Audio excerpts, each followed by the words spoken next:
Hello friends, welcome to this session of Quality of India. Myself Aryan Vishwakarma, and in this session we are going to talk about cost of quality. So what exactly is cost of quality and what are the critical elements of cost of quality? We are going to learn it about. Okay.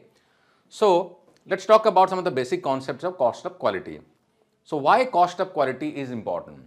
Talking about any organization, it is very much important for every organization to understand the meaning of quality, whether they are into product or a service industry. Talking about the manufacturing industry, we have seen that most of the companies, when it comes to the performance of the manufacturing processes, they are interested in calculating a percentage rejection or a ppm level. Okay, that's a good matrix, but it does not actually indicate the impact to the business in monetary terms or rupees term or in dollar value. There is a difference. Say for an example, there are two companies, company A and company B. Okay, company A and company B. Now, if I tell you that both the company has the internal rejection rate of 100 ppm, okay, 100 parts per million. So, what is going to be your take on this? Are you going to consider that both the company are performing at the same rate or they are same level? Say for an example, you are a CEO of a group company or business head, and both the plant head 1 and this plant head is also reporting out to you. Okay. Now, when you are having monthly review, he is saying my plant performance is 100 ppm. He is also saying mine is also 100 ppm. So what can we understand with this? Can we say that performance of both the plants are same? Probably not, because this is not showing the correct picture. Suppose this plant is manufacturing washer. Okay, this is manufacturing washer and the cost of each washer is, let's say, 50 paisa. Okay, and this company is manufacturing a big component, let's say a crankshaft or a engine. Okay, let's say it is manufacturing engine or assembling engine. Okay, and the cost of each engine is, let's say, 20,000. Okay, now 100 ppm rejection of engine and 100 ppm rejection of washer would not be equal. When you put this perspective into monetary term or you convert or calculate cost of quality, things would be entirely different. Okay, because ultimately when it comes to business, when it comes to top management, they are always interested, in fact more interested in monetary values. Okay, because there it actually hurts. Okay, because every businessman or every top management, they would like to understand the thing in money. Okay, so their cost of quality is very beneficial for the organization. So talking about the same thing, Professor Juran or Dr. Juran, what he said? He said, managers and workers speak language of things, but senior leader, things like ppm, rejection, so much of inventory value so much, okay, but senior leaders speak language of money. Okay, top management, they understand the language of money. So whosoever understand the language of money or they talk to the top management in the language of money, they are closer to the top managements, right? So you also try to understand the language of money here. So cost of quality and cost of poor quality allows us to translate these things, ppm and rejection and other stuff, into monetary value. Now let's talk about what are the critical elements of cost of quality. So talking about cost of quality, it has three elements. The first one is cost of conformance, second one is cost of non-conformance, and third one is cost of lost opportunity. This is very rarely discussed, this third portion. Okay, I will give a small intro about critical elements of cost of lost opportunities also, but this is very rarely used. People mostly focus on this one, second part, that is cost of non-conformance. This is also called cost of poor quality or COPQ in short. Okay, so let's understand the critical elements of each of these elements. So talking about cost of quality and talking about the two critical elements, third one I am going to talk very shortly, just hold on. Okay, the first part is cost of conformance, you can call it COC, and the second one is cost of non-conformance or cost of poor quality. Okay, this is the second element, cost of poor quality or cost of non-conformance, right? So talking about cost of conformance, it has two elements, that is prevention cost and appraisal cost.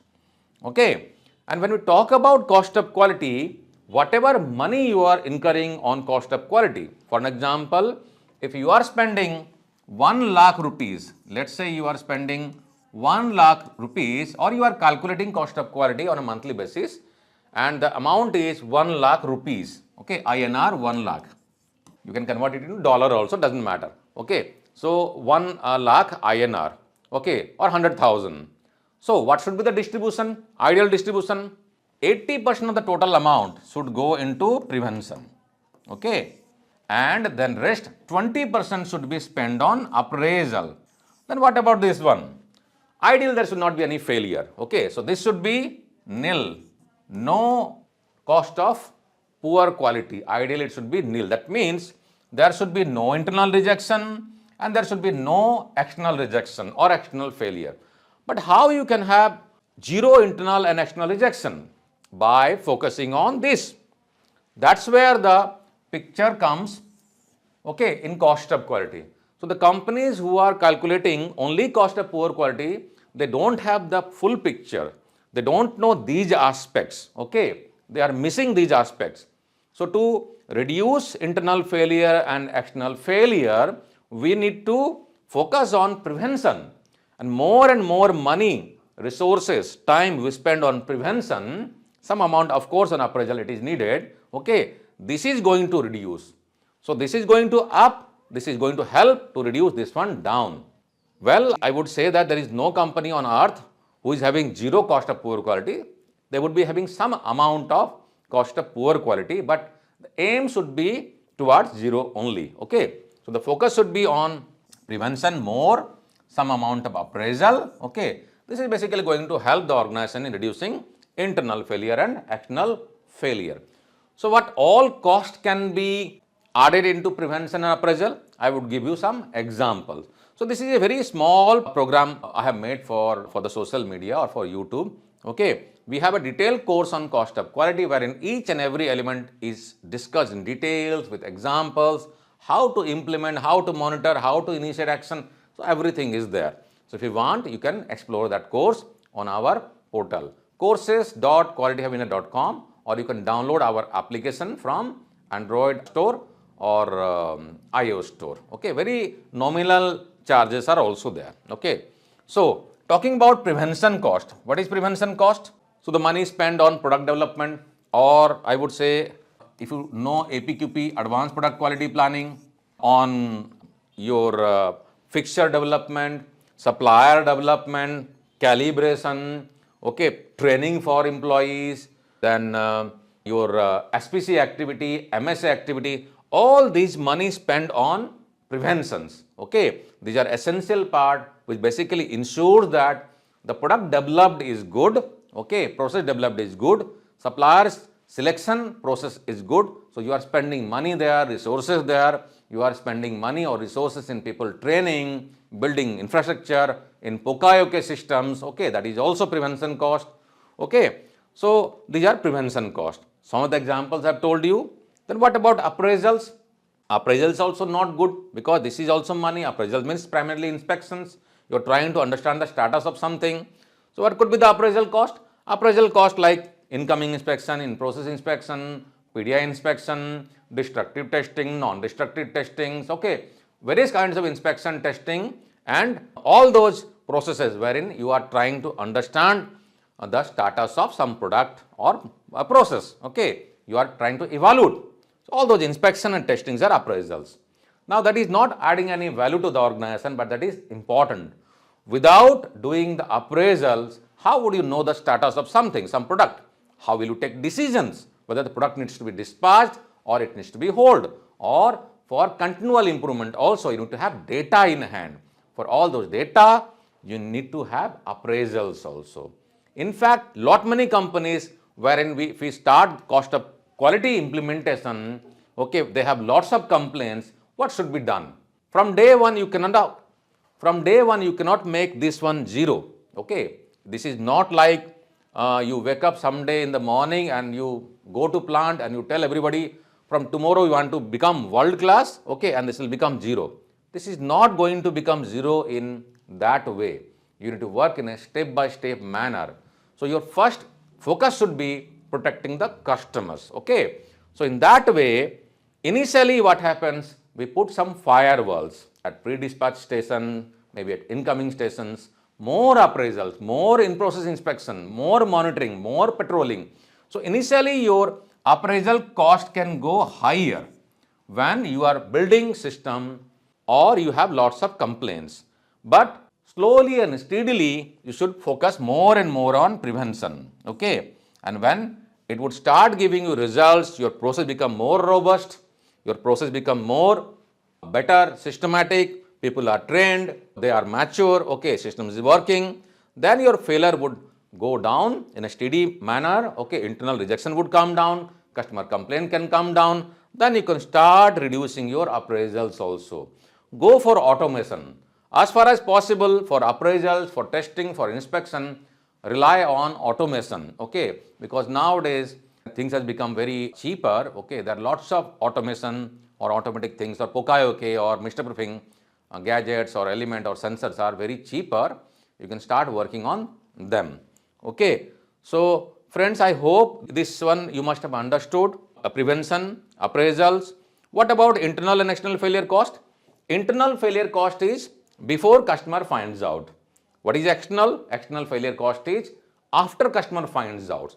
So anything happens within your premises, within your company, all those are internal failures like internal rejection, internal rework, okay, then repair costing, machine failure, system failure, whatever failures are there, and for the failure you are doing any actions, meeting, all those costs are internal failure cost. But if the defects or rejections are identified by the customer, it is at the customer's premise, okay, those will be called external failures like customer complaints, field returns, material return from the customers, field failures, okay, all those are basically external failures. Warranty, so external failure, that means customer has identified. So customer finds out, external failure.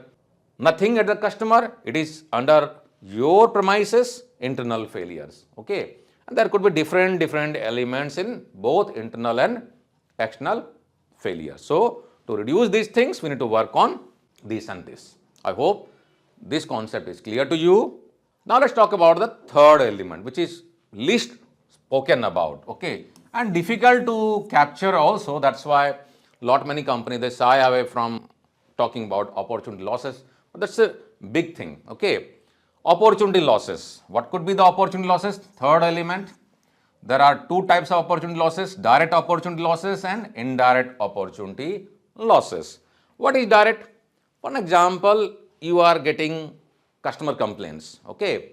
Now, because of frequent customer complaints, in a company, there is a company XYZ and you had 100% share of business or SOB, share of business in product A. Now, because of those frequent external failures or complaints, your share of business has gone down from 100% to 50%. Okay, this is direct opportunity losses. And the customer has also cancelled some other potential businesses which they were supposed to give you. Okay, this is also direct opportunity losses. So, many companies, they don't consider these things in cost of quality. This is critical element, which is directly impacting the business in a big way also. Okay. Now, the second part, indirect opportunity losses. What is indirect? Now, there are frequent customer complaints and some of the complaints has gone to the field also. There are field failures, many field failures or complaints are reported on newspaper, in media. Now, because of those all chaos or issues frequently happening in your product, in the market, there are many potential customers who were thinking to give you orders or were considering to call you for discussion for giving you businesses. They are now thinking about cancelling the order or they have cancelled the orders also without telling you. So, this is very difficult to identify, indirect, because they are yet not approached you or your marketing guys, they were just discussing, but some of the discussions are not going the way it was planned. So, they are not being told the actual reasons also. So, it's very difficult to identify the indirect losses, but this is also impacting the business in a big way. It's not only about product quality, it could be your service delivery, your response, your product development time, There could be lot many reasons. When we talk about cost of quality, it is not only about product quality. It could be services, it could be your response, it could be your some other business processes because of which the customer is not happy, okay, and it is being penalized to you, okay. So opportunity losses are also critical, which can be categorized into direct and indirect losses. So I hope this program has given you some idea about what exactly is cost of quality, cost of poor quality, the critical elements of all these things. What's your take on this subject? Do write down in the comment section. Okay, have you implemented this thing? You can share your thoughts, your experiences in the comment section so that we can also know what exactly is happening. Okay, and if you want to explore any of our services, training program, ISO certification services or consultancy requirements, if you have, please you can contact us. The contact details are given in the description box. You can visit our website also, www.qualityhaven.com, and you can check our other videos also in YouTube channel. Thank you very much for joining in. If you're new to the channel, don't forget to subscribe and like the video and share the video link with your friends and colleagues. Bye for now. Take care. Jai Hind.